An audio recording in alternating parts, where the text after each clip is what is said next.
So love yourself, love your life. To love yourself and to love your life means to harmonize. Charles Fillmore talked about love as being the great harmonizing faculty. So to take this principle and this idea of harmonizing with yourself, and then from there, harmonizing your life. Who could use a little harmony in their lives? A little more harmony in their lives, right? I think we could always use a little more in some area or many areas of our lives. So let's dive into this. But first, in order to love ourselves, we need to meet ourselves, don't we? We need to know ourselves. And sometimes for some of us, especially at different points in our lives, we actually need to find ourselves. It's like we've gone missing. Has anyone felt that? Maybe you've felt that lately. Like, I've gone missing. Where am I? Who am I? So in order to truly love ourselves, we have to find ourselves. I would propose this idea. If you haven't fallen in love with yourself, you haven't met yourself yet. If you haven't fallen in love with yourself, you haven't met yourself. Now, I'm not talking about narcissism. There are a lot of conversations going on these days about narcissism. That's not what we're talking about. We're not talking about a mental condition or a brain condition that makes us blind to things. We're talking about a holistic approach to life. We're talking about who we are as children of the infinite, what we are, in fact. In the book, The Body of Truth, which is written by one of my favorite authors, Paul Ferrini, he says, experiencing your wholeness means accepting all of who you are. It means ending selective perception of yourself. Ending selective perception of yourself. This is what I'm talking about when I talk about the great harmonizing. This is what I'm talking about when I talk about self-love. I am talking about loving all of you, falling in love with the human condition and the spiritual condition and the wholeness of self. In order to do that, we must know who we truly are. We need to know whose we are. We're children of the infinite. So know who you are and know whose you are. You are a child of the infinite. If you don't love yourself, you don't know who you are. And when you do, when you begin this process, something emerges. It's a deep compassion for self.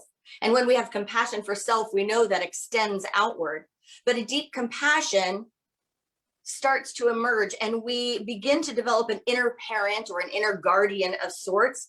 We begin to develop an inner counselor, a confidant, a protector, and we begin to dive into knowing God more deeply. I want to share with you a little bit more from Paul Ferrini in The Body of Truth. When we talk about the self and what are we talking about, he says this. He says, who am I if I am not the images of self with which I identify?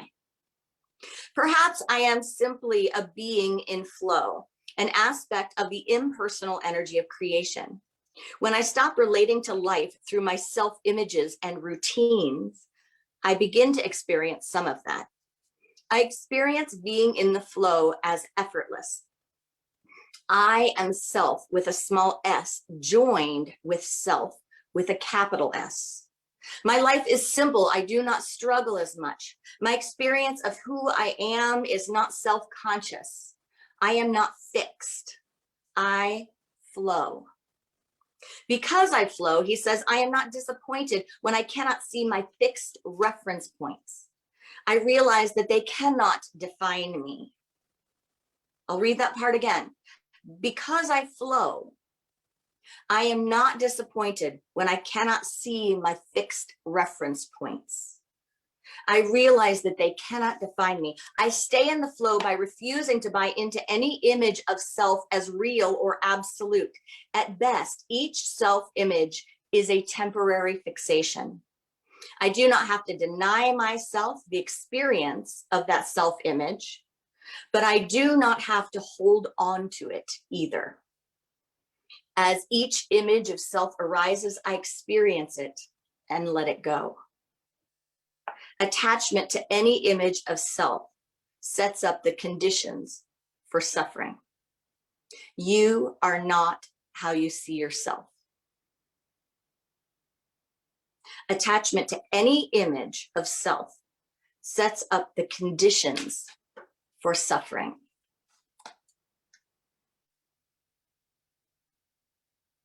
None of us want to purposefully set up conditions for our suffering. But from the time we are born, we are given labels. We are taught relationships. We are taught that who we are is part of everything else and dependent on those things. We're given a name, we're given an identity, we're given a framework, we're given labels. We're given positions and roles in family systems.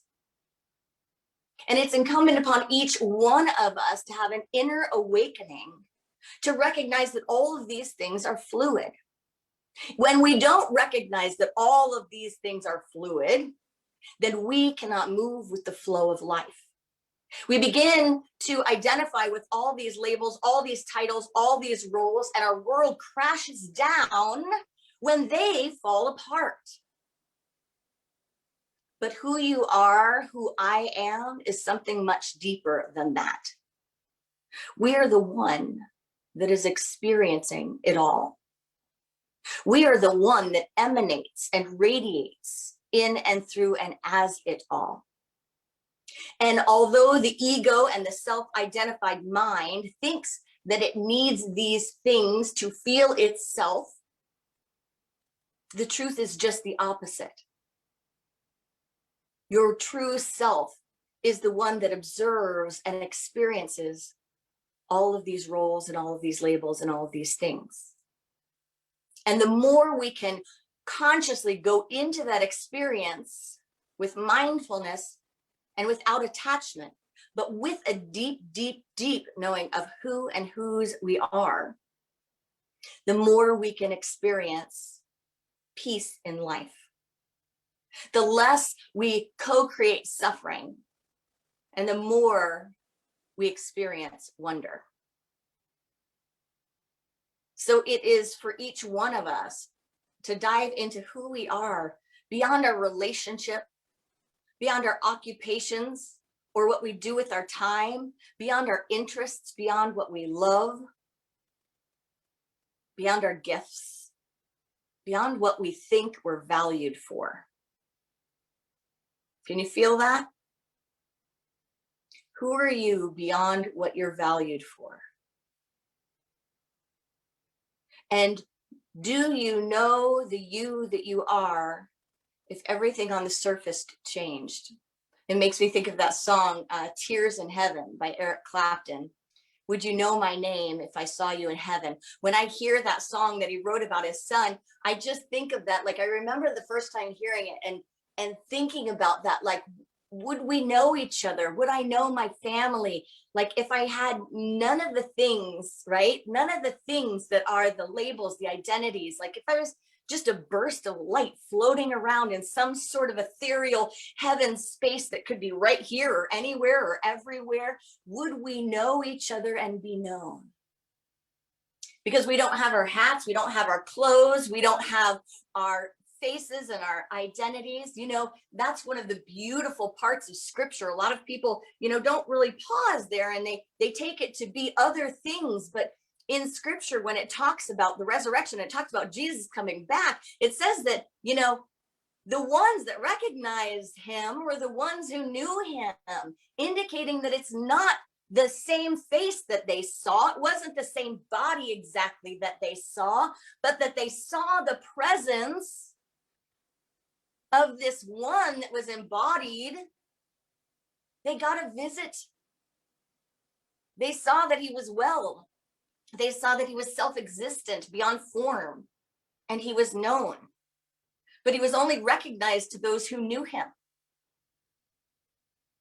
So can we know ourselves so deeply at that level? Can we know the part of ourselves that can never be taken away? that never changes form, that never shifts, that cannot suffer. That's the practice. Life flows forth from each one of us. If you are held back, your life is held back. If you, who you are, you, truly you, are held back, your life is held back. So many of us operate in a way that we think if our roles are held back, or our finances are held back, or our conditions are held back, or something about the physical is held back, then our lives can't flow. Then we're held back. But time and time again, the spiritual condition demonstrates incredible things, overcoming any human limitations. We've seen it over and over and over and over and over and over again. That what someone else would take as a limit, another person takes as a stepping stone, and they keep walking right up to heaven consciousness with every single thing that happens to them or comes their way. So that is available to each one of us when we see with spiritual eyes and spiritual perspective. But if you are not known, if you are not loved, if you are not accepted, if you do not belong, especially to yourself, how could your life reflect that? How can my life reflect that if I am not known to myself? Our lives will try to chase the image of who we are.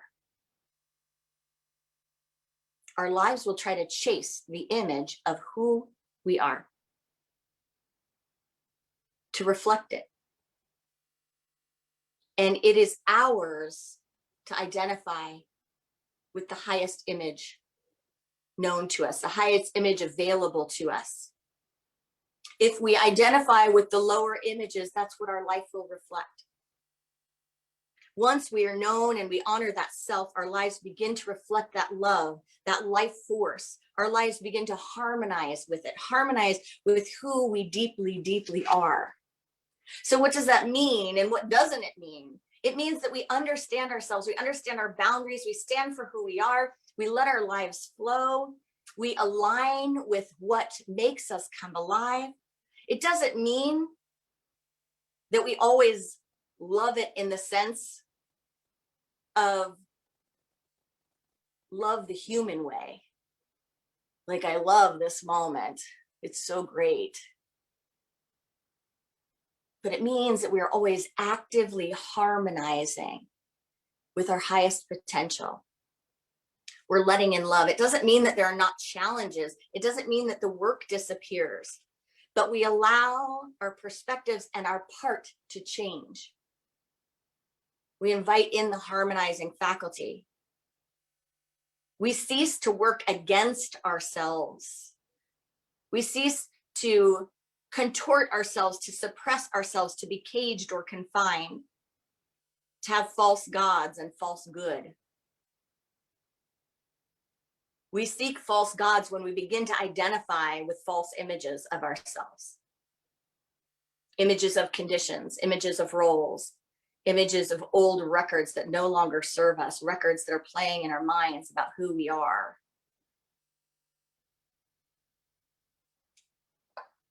So are we going to be here for ourselves? Are we going to support ourselves in this knowing of what we are, of who and whose we are? Can you let your spiritual condition be there for your human condition? Can we let our human condition serve the spiritual condition? Can you promise yourself that you'll be there for you? Even when the world around you tells you, no, other people are supposed to be there for me. Other people are supposed to save me. Other people are supposed to treat me like this or that. You fill in the blank. Can you recognize that within yourself, within myself, I have complete wholeness, and I have the ability to be there for me?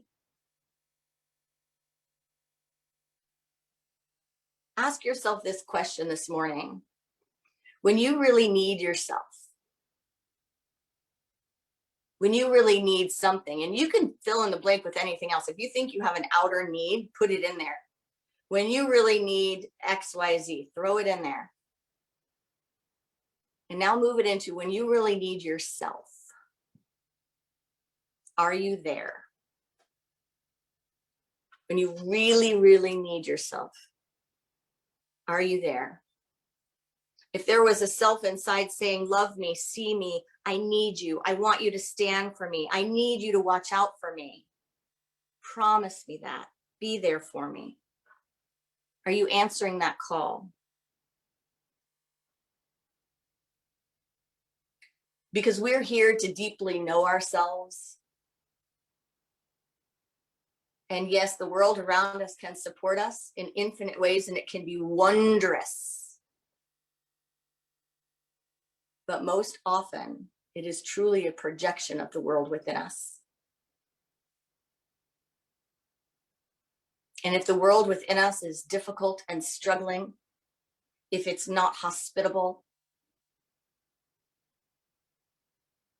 then the world outside of us is a harsh place.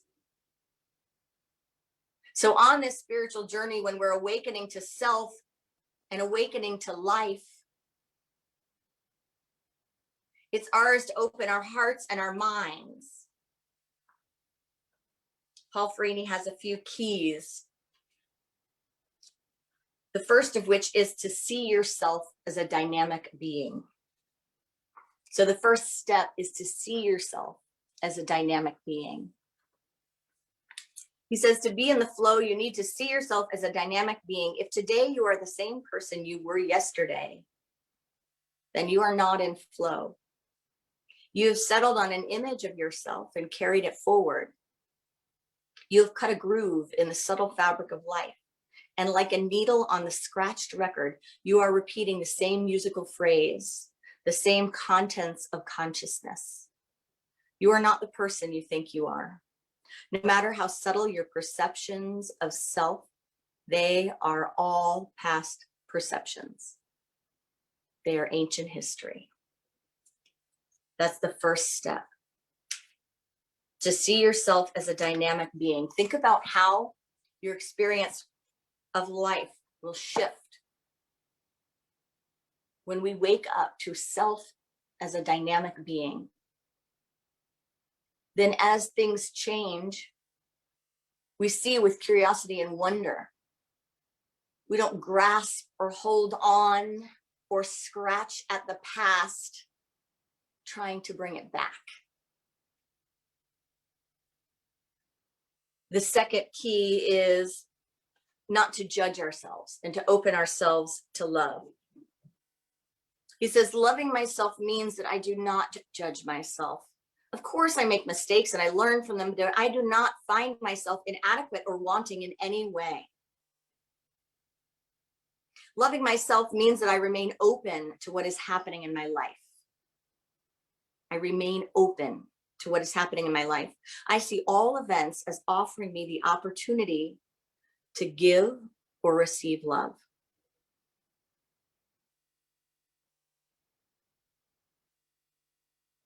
I am the only one who can deny myself love, he says.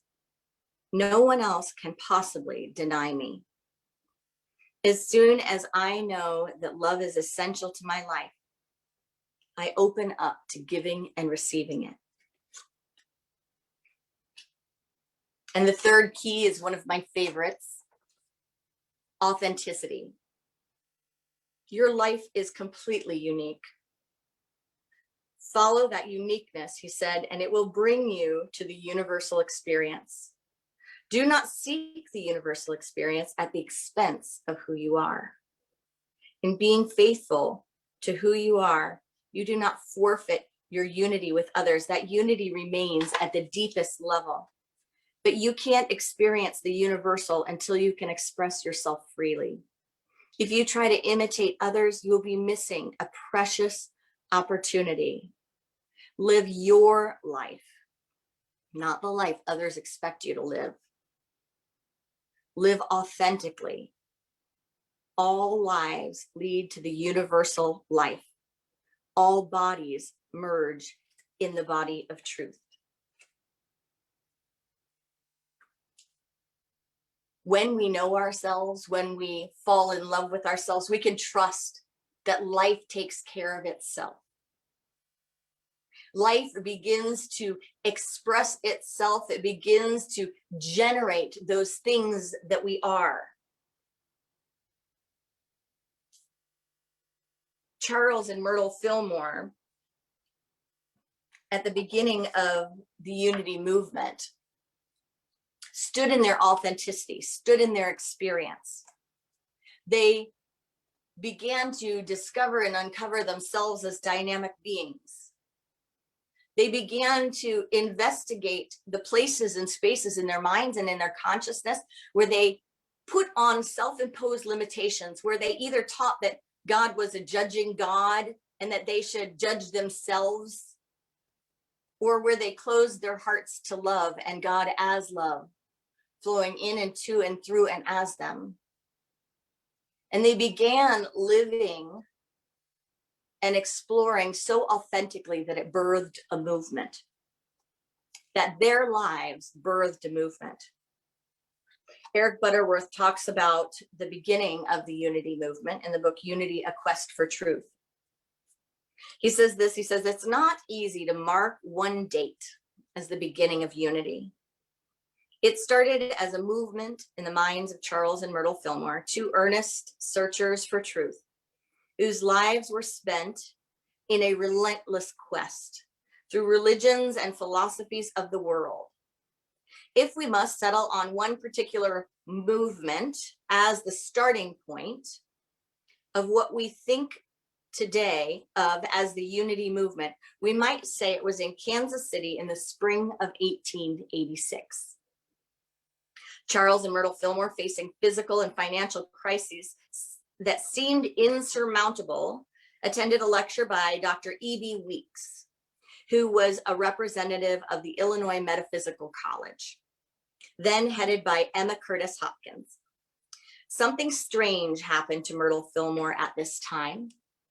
It was no mystical experience or emotional conversion.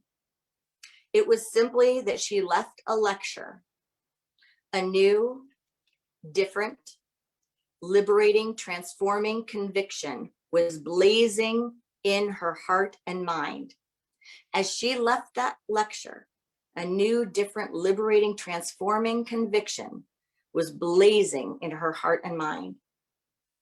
She had been raised under the belief of hereditary weakness and was at that time living under medical sentence of a few months to live due to tubercular condition.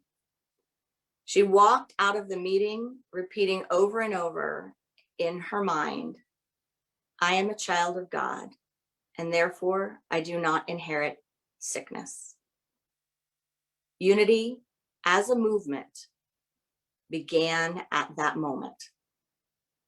For it led to the complete healing for Myrtle Fillmore, who lived 40 years beyond that time, and the healing of Charles Fillmore of physical and financial trouble. It led to the study and the research of truth that resulted in some amazing discoveries and some wonderful demonstrations of help and healing. Know yourself, and your life will be a projection of that knowing. Steward yourself. Love yourself. As you do this, your life will become a reflection of that. We will be invited into more and more wonder, into deeper and deeper love, and feel a wholeness and a connectedness with all of life.